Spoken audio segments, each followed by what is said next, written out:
All right, everybody, welcome back to another deep dive. And today, we're going deep into the Flint water crisis. The basics already, lead in the water, public health emergency, the whole deal. But today, we're going beyond the headlines, unpacking some pretty fascinating details from a source called Not Fake News. And let me tell you, this piece is fired up. They are just taking aim at how the media covered a specific piece of federal aid given to Flint back in 2017. It's always interesting to see how different sources kind of frame these events, especially around really complex issues. Exactly. So, Not Fake News is highlighting then President Trump's $100 million grant to Flint for water infrastructure improvements, right? They claim that it was a part of a larger 2016 Water Infrastructure Act. And they kind of paint it as Trump directly responding to this crisis. But here's where it gets really interesting. They dig into the specifics of this act. It's called the Water Infrastructure Improvements for the Nation Act.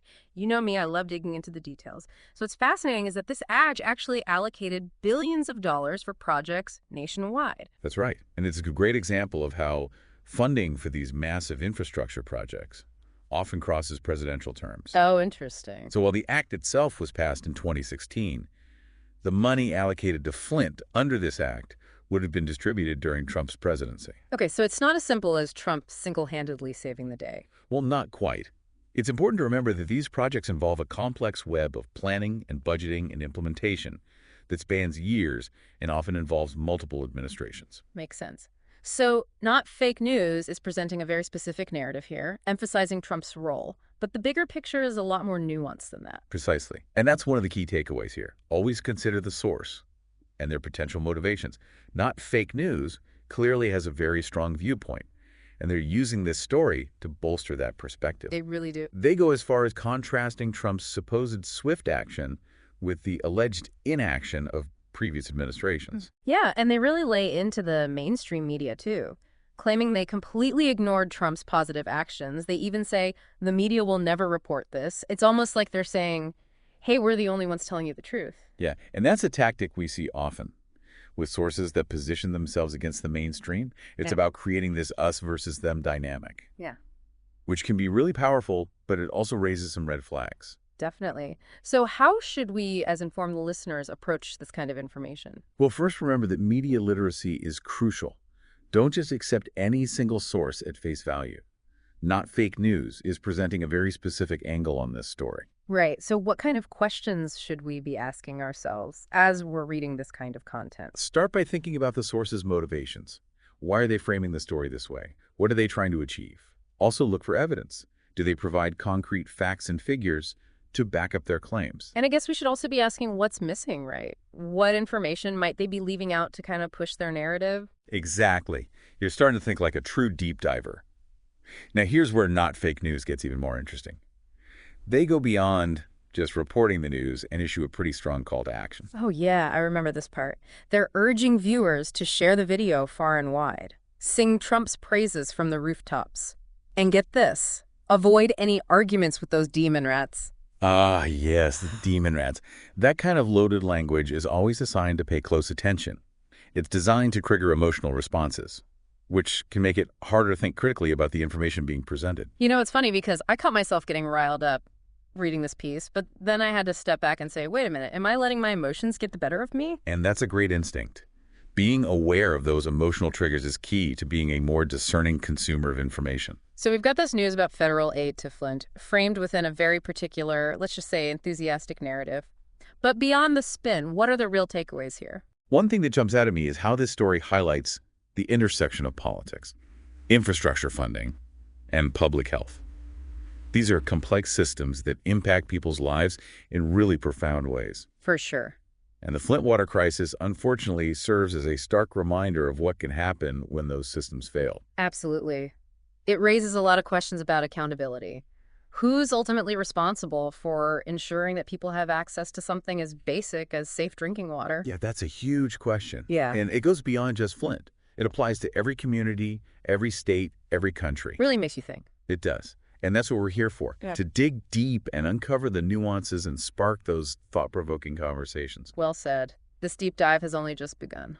You know, one thing that struck me about the Not Fake News piece is how they bring up the issue of race and poverty in Flint. They suggest that the water crisis was ignored because Flint is a predominantly black city with high poverty rates.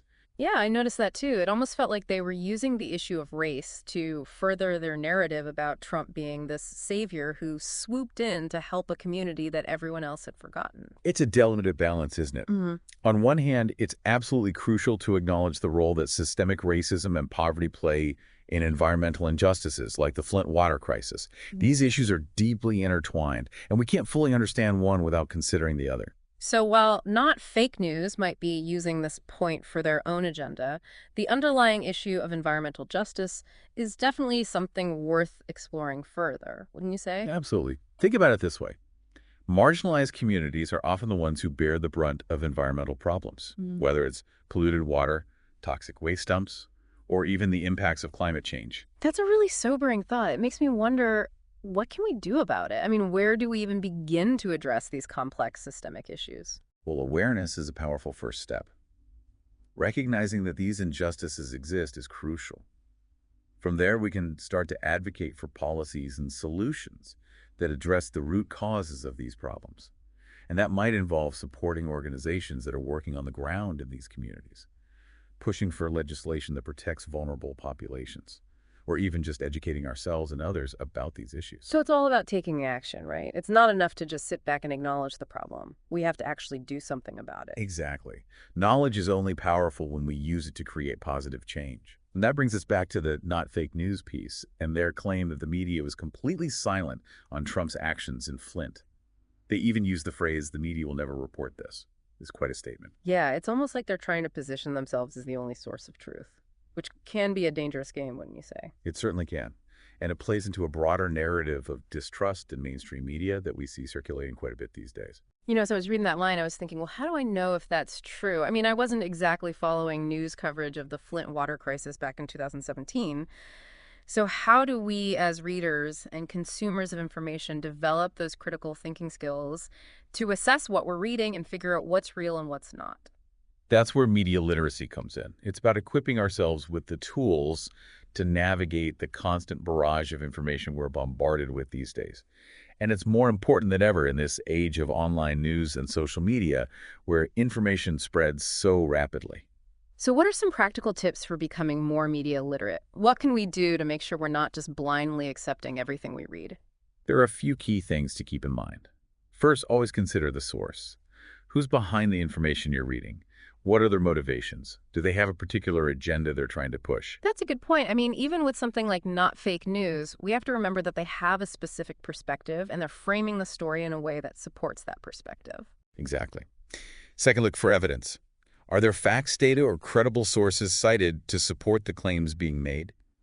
Or is it just a bunch of opinions and rhetoric? So basically, don't just take someone's word for it. Do your own research and see if their claims hold up. Exactly. And finally, seek out multiple perspectives. Don't just rely on one source for your information, especially if that source has a clear bias. Try to get a variety of viewpoints so you can form a more balanced and informed opinion. That makes a lot of sense. It's kind of like getting a second opinion from a doctor, right? You want to make sure you're getting the full picture before making any decisions. That's a great analogy. Yeah. Now let's shift gears for a moment and talk about the call to action at the end of the not fake news piece. They're urging viewers to share the video, praise Trump, and avoid arguing with demon rats. What did you make of that? Honestly, it felt really manipulative to me, like they're trying to exploit people's emotions to get them to act in a certain way. It's definitely a tactic we see quite often in the world of online content. It's about creating a sense of urgency and tapping into people's emotions to get them to share, comment, or take some kind of action. And they also play into this us versus them mentality, which can be really divisive, don't you think? Absolutely. It's a classic way to rally support and create a sense of belonging within a particular group, but it can also lead to echo chambers and a refusal to engage with opposing viewpoints. Which ultimately hinders productive dialogue and understanding, right? It just shuts down any chance of having a meaningful conversation. Exactly. And that's something we need to be very mindful of in our increasingly polarized world. So when you encounter these types of calls to action, what should you do? Well, I guess the first step is to recognize what's happening, be aware of the techniques being used, and resist the urge to react impulsively. That's a great starting point. Take a step back, analyze the information being presented, and consider the potential motivations behind the message. Ask yourself, is this a genuine call to action based on facts and evidence? Or is it a manipulative tactic designed to play on my emotions? And if it feels like it's the latter, then proceed with caution, right? Don't let your emotions be hijacked. Exactly. Engage your critical thinking skills and make informed decisions about how you want to respond. Okay, so we've talked about the news itself, the context surrounding it, the importance of critical thinking and media literacy, and the potential for manipulative tactics. But before we wrap up, I want to circle back to the bigger picture for a moment. You mean the human impact of the Flint water crisis? The fact that real people are still dealing with the consequences of what happened? Yes, exactly. It's easy to get caught up in the political debates and the media narratives, but we can't lose sight of the fact that this crisis has had a profound impact on the lives of countless individuals in Flint. It's heartbreaking to think about all the families who have been affected by this, especially the children who were exposed to lead in the water. Their lives have been irrevocably changed by this crisis. It's a stark reminder that these issues we're discussing aren't just abstract concepts. They have real-world consequences that can be devastating for individuals and communities. And it brings us back to that thought-provoking question we posed earlier. What responsibility do we have as individuals and as communities to ensure that everyone has access to safe drinking water? It's a question that goes beyond Flint. It's a question we need to ask ourselves in every community, in every state, in every country. Because access to clean water is not a privilege. Hmm. It's a fundamental human right that should be guaranteed to everyone, regardless of their race, their income, or their zip code. And that's a powerful message to carry with us as we move forward. Yeah, it's a heavy topic for sure, but I think it's important to talk about these things, shine a light on the injustices that are happening, and try to figure out how we can be part of the solution. I completely agree. One thing that often gets lost in these discussions about the politics and the policies is the human cost. The people of Flint have endured years of hardship and uncertainty because of this crisis. Their lives have been profoundly impacted, and those impacts will likely continue for generations to come. It's heartbreaking to think about. I mean, their trust in their government was shattered, their health was compromised, and their community was just torn apart by this crisis. And even though it's been years since the initial crisis began, many residents are still dealing with the consequences. They're still fighting for justice, for accountability, and for the resources they need to rebuild their lives. And that's what we can't forget.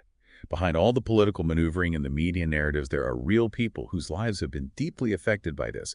They're the ones who have to live with the consequences every single day. So where do we go from here? What are the key takeaways you hope our listener walks away with after this deep dive? Well, first and foremost, I hope they understand that the Flint water crisis is a complex issue with far-reaching implications. It's a story about infrastructure, about politics, about race and poverty, and ultimately about the fundamental human right to safe drinking water. And it's also a story about the power of information and the importance of being critical consumers of that information. We've seen how easily these narratives can be spun and how facts can be manipulated and how emotions can be exploited to push certain agendas. Exactly. And that's why media literacy is so crucial in this day and age. We need to be able to dissect the information we're bombarded with every day, separate fact from fiction, and form our own informed opinions. It's also about taking action, right? It's not enough to just sit back and be informed. We have to use that knowledge to make a difference. Absolutely. Whether it's advocating for policy changes, supporting organizations that are working on the ground in Flint, or just simply spreading awareness about the ongoing challenges faced by residents. Every action, no matter how small, can contribute to positive change. And I think that's a message of hope that we can all hold on to. Even in the face of these immense challenges and systemic injustices, individuals can still make a difference. Precisely. And that brings us back to that crucial question we've been grappling with throughout this deep dive. What responsibility do individuals and communities have in holding leaders accountable, for ensuring safe drinking water for all? What actions can you take as an informed and engaged citizen to address this issue? Not just in Flint, but in your own community and beyond. It's a question worth pondering. It's a call to action for all of us. It certainly is. And as we wrap up this deep dive into the Flint water crisis, I want to leave you with this thought. Access to clean water is not a privilege. It's a fundamental human right. And it's a right that we all have a responsibility to protect and defend. Well said. And to our listeners, thank you for joining us on this deep dive. We hope it's giving you a deeper understanding of the Flint water crisis, the complexities of information in the digital age, and the power we all have to make a difference. Until next time, keep exploring, keep questioning, and keep diving deep.